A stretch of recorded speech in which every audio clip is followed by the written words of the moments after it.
Now, let's move on to South Africa. The country is facing its worst ever power crisis as it heads into a bitter southern hemisphere winter with daily blackouts of up to 10 hours a day and fears it could lead to major civil unrest. A BBC investigation has looked into what's behind the power cuts, the corruption, the criminal cartels and the government's alleged complicity, as well as an international effort to move the country off coal and onto renewable energy. Andrew Harding sent this report from Johannesburg. It is going to be a cold, dark night for many South Africans with stage 6 load shedding. South Africa is sinking into darkness. Power cuts in Johannesburg for hours every day. The continent's most developed economy can no longer keep the lights on. Gloom spreading through businesses, like this bar, open for the past 25 years. Because of the power, you have the electricity. You can see now, it's dark. Are you going to survive in your business? I don't think so. I don't think so. Next door, a cash transfer company is on the ropes too. Must be frustrating. It is very much frustrating. Do you see an end in sight? I don't. This is our new life now. Why such chaos? The answers lie out here, in coal country. Almost all South Africa's electricity is generated by burning coal. But the industry is being plundered. Billions of pounds lost to criminal cartels. Mines like this one looted. Even at night we hear gunshots.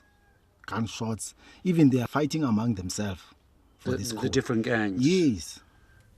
What's extraordinary is quite how brazen it is. It's happening every day, out in the open, in daylight, and no one's stopping it. With the looting comes sabotage like this at power stations, as ruthless gangs fight to win lucrative maintenance contracts. Someone pulled a gun on me. Held it to your head? Yeah, held it to my head. Did they threaten your family? They did. They told me that they're not even afraid of anybody. They're politically connected. So they're above the law? Basically. How to stop the rot? The governing ANC hired this white businessman, Andre de Ruyter, to fix Eskom, the power utility. This was clearly now an act of sabotage, and I think we can call it as such. But he soon declared the corruption was just too big and that powerful politicians were involved.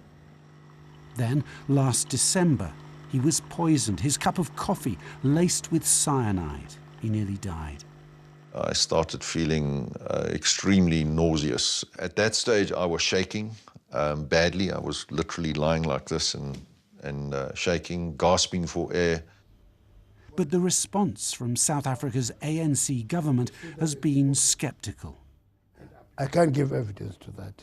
His doctors say he was poisoned. The tests show he was poisoned with cyanide, rat poisoning. I can't give evidence to that. So you don't recognise this picture he's portrayed of an ANC using Eskom as a feeding trough? No, I don't. The irony is that vast, sun-blessed South Africa could quickly solve its power crisis by going green.